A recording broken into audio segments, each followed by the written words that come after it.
Well, welcome to another Workshop Wednesday. It is Wednesday. I am Dan DeLong, and you are I think I'm Carrie Con and I'm alive. It's more working live. from grandson's nursery. That's right. I'm in the grandson's nursery. It's a little quieter in here because he's too newbornish to be in here. So it becomes Oh, a good so auxiliary to my office. he's not actually in there, though. No, you would know it. Okay, You would know it. He'd make his entrance. gotcha. Okay. Well, today we're actually going to be talking about coming up with School of Bookkeeping this year. We want to come out with a course all about inventory. Because that's a hot topic, and it's a topic that a lot of accountants and bookkeeping professionals kind of steer clear from. Which they um, shouldn't because it's great consulting opportunities. right, right. What are your thoughts about inventory in general as you might take on a client? Like, Well, what are some of the nuances that kind of get people running, screaming for the hills? Well, they don't usually understand what cost of goods is, cost of goods sold. The very first customer that I had, they ran out, and this is how it usually works. They run out and buy software, and then they call me to help them set it up. And it was point of sale like V1. It was a long time ago. And they go, I know it can do this for me. You're a QuickBooks expert. Help me. That's usually how it goes. And I'm like, inventory. Oh, interesting. And I'm smiling real big and thinking, what in the, I don't even know, I have no idea what to do. The program's going to do it for me. And it was nothing like that. I had to actually understand what the customer wanted to know was, okay, I bought something for X, I'm selling it for Y. Am I making money? And it sounds great in theory, but like we've learned, if you don't set it up right, it's a disaster. Right, and that's a big part about inventory that I think businesses and some accounting professionals tend to have a challenge wrapping their head around, Right. uh, because and you hit the nail right on the head there with cost of goods sold, right? So it's there's that when do I account for that expense, right? I bought a whole bunch of stuff that I'm going to sell, so that's an But expense, right? no, and this is where the balance sheet course that we did is so important because if you don't understand that they're buying inventory that's going to sit on hand, that's like buying a truck. I mean, it's sitting on your balance sheet, it's a value. So the cash is flying out, and another reason to understand what the cash flow is. It's got a value to it, but you don't want to record that profit on that sale until you actually sell it. So it has to sit somewhere. Right. So when you actually purchase inventory, there's it's a three-dimensional Yeah. accounting, Yes. right? So when you purchase the inventory, the value of that inventory goes into an asset account, which is Right. your, oddly enough, Inventory it's account. named inventory asset, And don't, yeah, and leave it alone. QuickBooks right? does that for you. So cash out, inventory in. And then when you sell these individual That's the 3D widgets, part. then it takes the value of that cost of that one item and then recognizes the expense, and that is cost of goods sold. So Oh, uh, so some people will but say like, well, it's cost of goods sold, so I'm going to recognize it all in cost of goods sold when I purchased it, but it's actually cost of goods when it's sold, oh, right? right. So, And then and the yeah, and other that piece that they're skipping that they often skip around, and because that's the three-dimensional part is okay, and you sold it, but you sold it for the higher price. So that's the right, cash in and sales, right, but it's got to relieve the inventory at cost. So it's a right. complicated thing that it's if set up right, it's beautiful in the background. Right. QuickBooks, when you set up an inventory items in QuickBooks Online or desktop, for simple, now we're gonna talk about uh, simple, or you call it light inventory in Light, QuickBooks Online. very light, very basic. Very, Right, very. but and that's this first part of this workshop series that we're going to be doing is where QuickBooks Online will work for Okay. that. And that situation is I buy stuff and I sell that stuff. I don't do anything to that stuff before Don't in between pre-order it. You in don't have a between sales order. I mean, you right can pre-order it to yeah, stock the stuff. in between buying and selling, nothing happens to that stuff, right? I don't modify that stuff. I don't move Hold it that for stuff. customer. I don't put it on, take it off the shelf, or I need to know where that stuff is Not a multiple before inventory. I sell it. It's just I buy it, I have it, I sell it. I don't do anything to it. So you know, uh, clothing, uh, any kind of widget that you don't modify is an okay type of thing for QuickBooks Online to be able to handle that as far But as tracking your inventory. What you got a big butt? I just What's have going? one bug. So oftentimes we get, well, you know how this goes. We'll get leads of people that are asking, okay, I want to move from desktop because I hear all about online. Well, they are reliant on, you know, the ability to do a sales order, which is like he's talking about. You're doing something weird. You're basically saying, okay, this is for customer A, and I'm not going to accidentally sell it off the shelf. I'm going to hold it and run through the process. So online does not have the ability to do sales orders. So if you or your customers require sales orders, then you need to stick with the desktop version and host it if you need it access anywhere. That's the Right. big. Yeah, that's one of your pet peeves is that QuickBooks Online does not do sales orders, and the idea of sales orders, or the core functionality, is that that transaction type will put a hold on your inventory, your quantity on hand, so that Gives the you don't happen to sell that out from underneath one of your own customers, right? right. An estimate, which is a non-posting transaction, uh, doesn't do that. It doesn't put those things on hold, or take them away from your available quantity, like a sales order, work order, or other customer order type of transaction, which will segregate or delegate that transact or that item, so that you don't accidentally sell it out from Right. underneath one of your customers, because that would be a bad experience if you do. It's, oh yeah, I know you put that special order item on hold, but I sold it. I'm sorry. Yeah. Oops. The last T-shirt or whatever it was. So Right. uh, that's where you want to steer to the right product for that. Right. So I have QuickBooks Desktop up here, so I'm actually going to show that. But now Zoom decided to hide on me, so I can't share screen. There Uh-oh. we go. All right, there we go. So we're going to show that up here. All righty. So in QuickBooks, when you have your item list, you have multiple different types of items, and you have these parts. This type of item is called an inventory part. We'll talk about assemblies next time. So this again. That's something that you do in QuickBooks to that item before you actually sell it. So that's not something that we're going to talk about. So just the inventory part here, we see the three dimensions, right? So as you're creating the item, and I'm sorry this is tiny on the screen, and I'm still working on trying to figure out how to zoom in. Well, what if I no, control doesn't do anything for me. Okay, so over here on the purchase side, you do have the option of putting in your cost of goods sold account. So there's your COGS account, and then and then on the sales side, then you have the sales price and the income account. But down in here at the bottom, under the inventory information, is where you have your asset account. Yep. So that's the Three pillars. third dimension, right? So if we Yes. have, if I go into a service or a non-inventory part here, There's just you can one see here.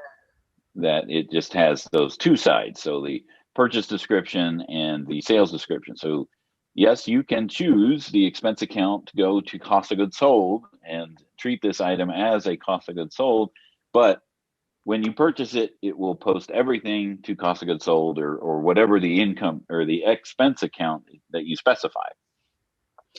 And so it'll be the whole thing. So I'm working with It makes your working with a reporting not as, it doesn't right. help you manage the Yeah, inventory to make sure you're making money on it.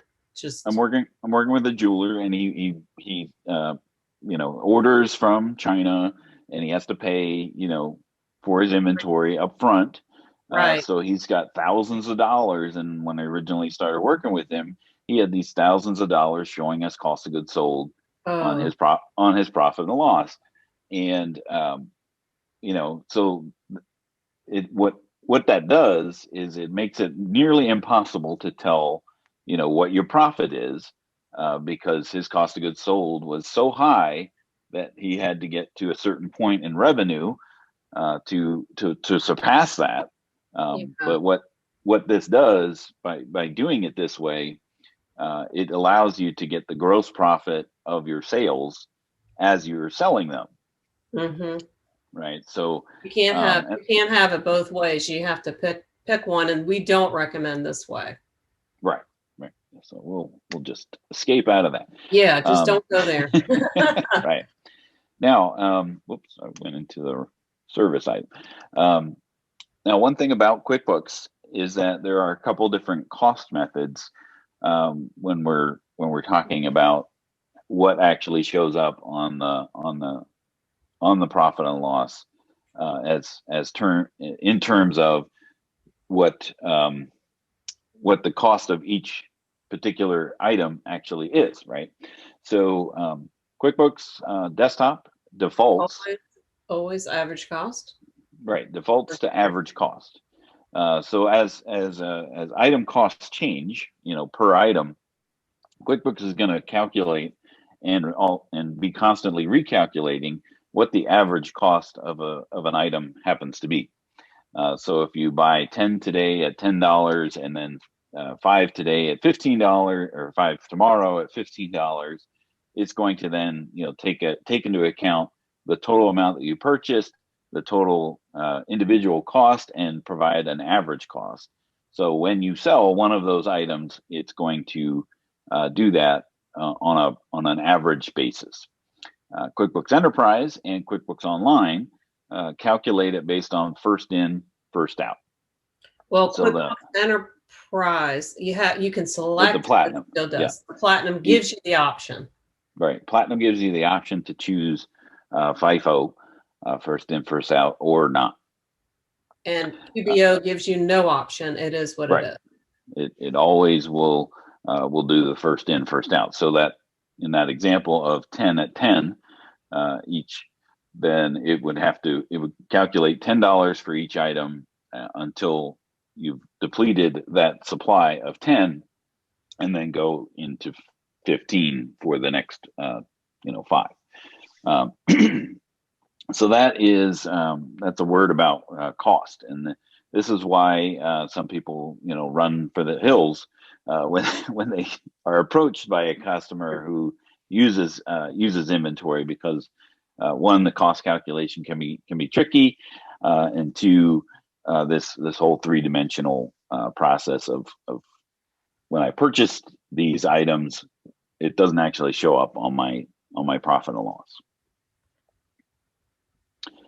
So, Gary, is there any horror stories that you have about Oh, yes. about So many. inventory? So, yeah, I mean, every project that I've run into that has inventory, we have a horror story. And it's usually around they didn't set it up right in the beginning, or they didn't maintain it right. And I have to go in annually and clean it up. So, some gotchas are when they're not receiving their inventory, that's a gotcha. If it's mapped wrong, they don't have the cost of goods, sales, and the asset right, that three-dimensional. And what's nice is you can go and fix the mapping and it'll ask you, do you want to update all transactions? Yes, but then you need to be cognizant of what was filed with the tax return. So it's tricky.